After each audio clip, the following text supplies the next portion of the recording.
baca? An-Nazi'at. An-Nazi'at. Ustaz tes ya. Habis ini kita tausiah lanjut. Idhhab ila fir'auna innahu tagha. Faqul annaka ila an tazakka wa ahdiyaka ila rabbika fatakhsha. Akhraja minha ma'aha wa mar'aha Wal jibala arsaha mata'an lakum wa li'an'amikum. ila rabbika muntahaha. Innama anta munziru man yakhsha. Barakallahu fiik. Kelas berapa nak? 5 SD. Apa pelajaran yang kau sukai? MTK. Masya Allah. Ustaz nggak ngerti matematika. Pelajaran yang paling kukutuk dunia akhirat tuh matematika. Nggak ngerti aku, pening kepala. Betul, pelajaran matematika tuh pelajaran yang menyesatkan otak. Pelajaran ini itu menghitung, nggak tahu, nggak terpakai. Yang terpakai kali tambah kurang bagi. Mak awak dulu atau awak nggak pernah belajar matematika, ngitung duit pandai. Kau mau apa? Biar Ustaz kasih kau 2 biru. Cepat. Apa? Mau apa? Bereng kali matanya. Mau apa? Oh, setelah kelas 6 ini kau mau kemana? Arab. Ke Arab ngapain? Mau nyusul Habib Rizik Sihab. Terus? Mau umrah. Banyak duit kau ya? Mau umrah, Masya Allah. Taib. Karena kau nggak suka belajar agama, aku kasih kau sebiji. Jangan cemberut. Syukuri apa yang ada. Assalamualaikum. Assalamualaikum. Waalaikumsalam. Pergilah. Allah Karim, anak-anak Dumai. Baik, ayah-ayahku, ibu-ibuku yang kucintai karena Allah, latih anak-anak kita, putra-putri kita, dekatkan dia dengan Al-Quran. Jadi begini, adab pertama kali menuntut ilmu itu memang hafal Quran. Suatu ketika datanglah seseorang membawa anaknya ke majelisnya Imam Malik. Imam Malik itu siapa Ustadz? Imam Darul Hijrah, Imam Ahlul Madinah. Kota Madinah itu ulamanya, imam besarnya namanya Imam Malik bin Anas, penulis kitab Al-Muwatta. Imam Malik bin Anas yang mendirikan madhab Maliki. Madhab Maliki itu kalau sholat begini, Allahu Akbar. Begini. Dia tak bersedekap. Dalam madhab Maliki seperti Syiah dalam masalah ini, sama kayak Syiah. Jadi kalau kita nampak di Arab Saudi, di Masjidil Haram, di Masjid Madinah, di Masjid Istiqlal Jakarta, ada orang sholatnya begini, Allahu Akbar. Dia nggak bersedekap. Ada 2 kemungkinan, itu dia Syiah atau dia madhab Maliki. Imam Malik punya murid dalam majelisnya banyak, ribuan. Datang suatu ketika seseorang membawa anaknya untuk dikasihkan ke Imam Malik. Anakku mau belajar menuntut ilmu di dalam majelismu. Apa kata Imam Malik kepada sang anak? Kam juz'an hafidta minal Qur'an. Berapa juz kau dah hafal Quran? Kata sang anak, wallahi ana lam ahfad minal Qur'an ayyu syai'in wa ayyu juz'in. Aku enggak hafal Quran belum. Apa kata Imam Malik? Lihat. Irji' ila baitik wa la ta'ud hatta an tahfadhal Qur'an. Pulang ke rumahmu, hafalkan Quran 30 juz sempurna. Udah hafal Quran baru balik lagi sini menuntut ilmu sama aku. Begitulah para ulama dulu nuntut ilmu. Adab pertama hafal Quran. Kalau enggak hafal Quran, suruh hafal Quran. Maka orang yang menghafal Quran, biasanya karomah yang Allah Ta'ala berikan, jasadnya takkan hancur dimakan tanah. Saya nggak paham riwayat dan dirayat, tapi faktanya begitu.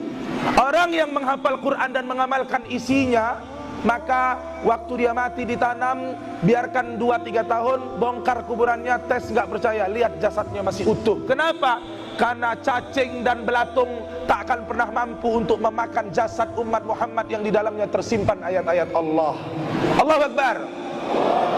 Didik anak putri kita cucu kita, dekatkan dia dengan Quran, jadikan diri kita orang soleh agar anak kita pun menjadi soleh. Di mana-mana Ustadz Mahir selalu berikan anjuran. Apa? Minimal anak kita menjadi anak yang soleh. Tuan dan puan yang mulia, setidaknya matilah kita, jasad terbujur tak berdaya, tatkala ditangisi sanak saudara, tatkala harta benda tak berguna, masuk kubur tak ada yang bela, minimal ada yang mensolatkan kita. Jenazah kita ni anak kita mensolatkan. Jangan Pak Imam, jangan Pak Bilal, jangan Pak Nazir masjid. Anak kandung kita mensolatkan jenazah kita. Anak kandung kita yang memandikan dan mengkafani kita. Biar enggak malu kita di hadapan Allah. Anak 5, 6, 7, satu pun tak ada yang bisa menyolatkan bapak mamaknya ketika mati. Na'udzubillah. Ustadz, saya pengen anak saya jadi ulama. Silahkan, bagus. Tapi terlalu jauh. Orang jadi ulama itu karunia dari Allah, pemberian Allah, nikmat dari Allah yang tidak Allah Ta'ala kasih kepada semua orang. Minimal maksimalkan anak kita menjadi putra putri yang soleh dan soleha. Bapak punya anak gadis, jangan sekali-kali anda biarkan anak gadis anda dibonceng naik kereta, naik sepeda motor, ninja hatori sama laki-laki yang bukan mahramnya, nungki pula macam layangan putus. Jangan kasih.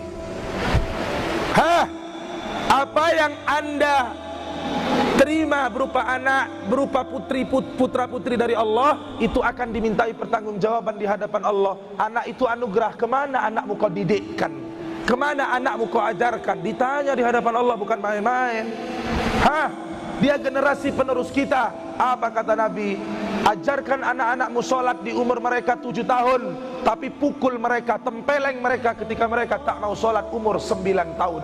Umar bin Khattab radhiyallahu anhu dalam riwayat meletakkan cambuk di ujung pintu untuk menakut-nakuti anaknya yang tak mau sholat berjamaah. Nabi SAW ajak anak cucunya Hasan dan Husain ke masjid untuk sholat berjamaah, sampai cucunya Hasan Husain itu naik manjat ke pundak Nabi Muhammad SAW. Jangan Isra Mi'raj tiap tahun seremoni tapi sholatnya tidak. Padahal Isra Mi'raj begini, acara begini nggak wajib. Sholat wajib nggak? Wajib mana Isra Mi'raj sama sholat 5 waktu? Jelas sholat 5 waktu. Ini sekedar seremonial mengingatkan kita akan pentingnya mengingat perjuangan Nabi jalan malam-malam dari Masjidil Haram ke Masjidil Aqsa. Intinya, outputnya adalah kita bisa memakmurkan masjid dan senantiasa menjadi hamba Allah yang rindu kepada masjid.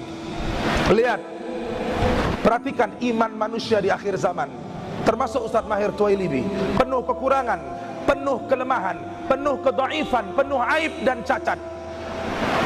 Orang berlama-lama di depan video game dan berlama-lama di depan TV nonton bola, dia tenang. Ada nggak orang yang betah berlama-lama di dalam masjid Allah, yang betah berlama-lama berinteraksi dengan Allah, yang betah dalam masjid berlama-lama menangisi dosa-dosanya di masa lalu, berzikir di hadapan Allah? Dulu waktu masih muda aku pezina ya Allah, dulu waktu masih muda aku suka main perempuan, penjahat kelamin, seksual, minum khamar, berjudi, mabuk. Ada kita mau merenungi dosa itu? Sebelum jasad ini terbujur tak berdaya, sebelum nyawa di kerongkongan, sebelum denyut nadi kita berhenti, taubatan nasuha. Kalaulah kita ingin anak soleh, kita dulu harus soleh. Gak bisa kita ingin anak soleh, kitanya toleh. Kita suruh anak-anak berangkat sholat, pergilah kau berangkat sholat. Nak, kau sendiri nonton bola, bapaknya merokok nonton bola, maghrib tak sholat. Ajak anak awak sholat ke masjid, Pak. Minimal anak bapak besar menjadi anak yang soleh, soleha, berbakti pada kedua orang tua, berguna bagi agama dan nusa bangsa. Bapak mati, anak bapaklah yang mensolatkan bapak, dia jadi imamnya. Anak bapaklah yang memandikan jenazah bapak. Anak bapaklah yang membungkus mayat bapak dengan 3 helai kain kafan. Anak bapaklah yang memasukkan bapak, jenazah bapak ke dalam kubur liang lahat. Bangganya awak tinggal di ujung kampung pesisir pantai, ilmu gak banyak-banyak kali, S1 juga enggak, S2 juga enggak, S3 juga enggak, umpamanya, tapi awak punya anak soleh dan soleha, harusnya 100 kali malaikat mungkar nakir menyiksa awak dalam kubur, karena sang anak soleh ini mendoakan awak. Saat itu juga doa terkabul, maka Allah Ta'ala ringankan beban siksa kubur kita. Subhanallah. Ustaz, apakah baca Quran untuk orang mati sampai? Menurut Imam Ibnu Taimiyah, Ahmad bin Hanbal, Ibnul Qayyim Al-Jauziyah sampai. Ustaz Maher bermadhab Hanbali bukan Syafi'i. Sikit-sikit ku ambil pendapat Imam Syafi'i, tapi cenderung Hanbali. Dalam fikih Hanbali, membacakan, menghadiahkan pahala bacaan Quran kepada orang mati sampai. Kirim doa kepada orang yang sudah meninggal, ila arwahi fulan wa fulan, sampai. Mana dalilnya? Aku masukkan dulu duitku ini, takut lupa. Lupa bahaya. Tinggal segini nih. Baik.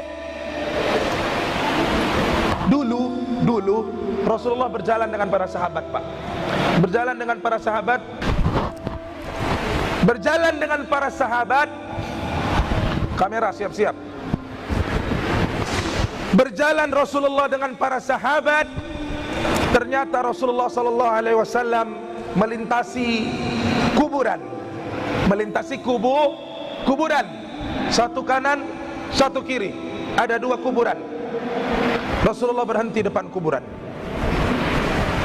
Karena Rasulullah sallallahu alaihi wasallam mendengarkan dengan telinganya kedua penghuni kubur ini sedang meratap, menangis, menjerit, berteriak karena sakitnya siksa kubur yang dihadapi.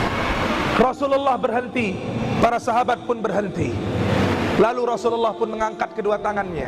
Ini hadis sahih, semua sepakat.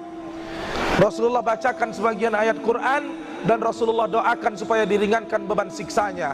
Lalu Rasulullah sallallahu alaihi wasallam mengambil pelepah kurma yang masih basah.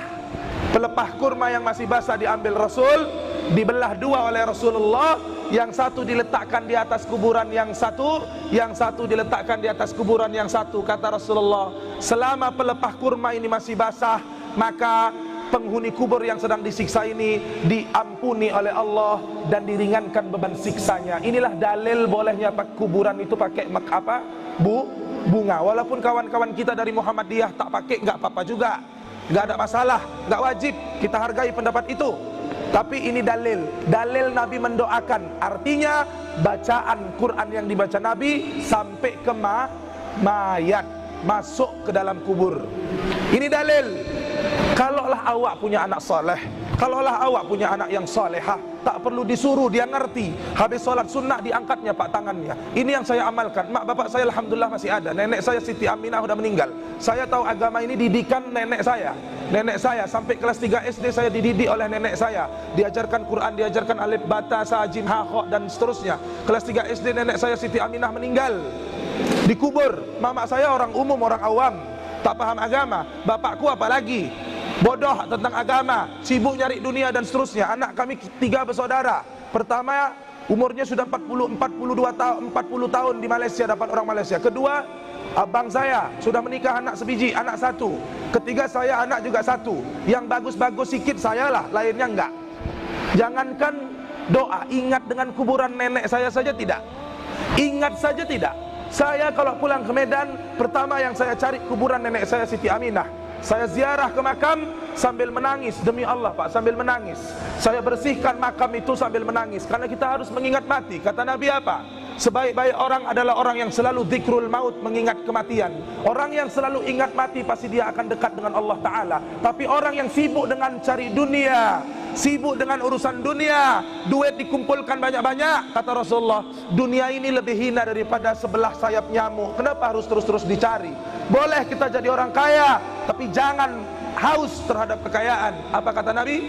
Kejarlah duniamu seolah-olah kau hidup selama-lamanya, tapi jangan lupa imbangi. Kejarlah akhiratmu seolah-olah kau akan mati besok. Imbangi. Boleh cari harta kaya, boleh jadi orang kaya, Abu Bakar, Umar, Utsman, Ali orang kaya, tapi jadilah orang kaya yang menolong agama Allah, yang peduli dengan orang-orang fakir, yang peduli dengan orang miskin, yang peduli dengan masjid-masjid Allah. Anda sumbangkan sajadah ke masjid tempat orang solat, maka selama orang pakai sajadah itu untuk solat, selama itu pula pahala mengalir dalam kubur Anda sampai tegaknya hari kiamat. Enggak usah pelit jadi orang, enggak usah pelit terhadap harta. Keluarkan, enggak perlu orang tahu. Keluarkan. untuk Allah. Karena orang yang suka bersedekah sejatinya dia sedang berjual beli dengan Allah. Harta yang kita keluarkan di jalan Allah, hakikatnya itulah harta milik kita sesungguhnya yang nanti kita akan petik di surga. Ayah-ayahku, ibu-ibuku yang kucintai karena Allah, nampaknya sudah mulai larut malam nih ya.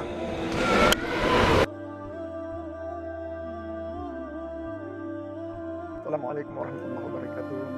Ikhwan dan akhwat semuanya, mari kita saling bantu bangun channel ini dengan cara klik tombol subscribe dan share video ini bila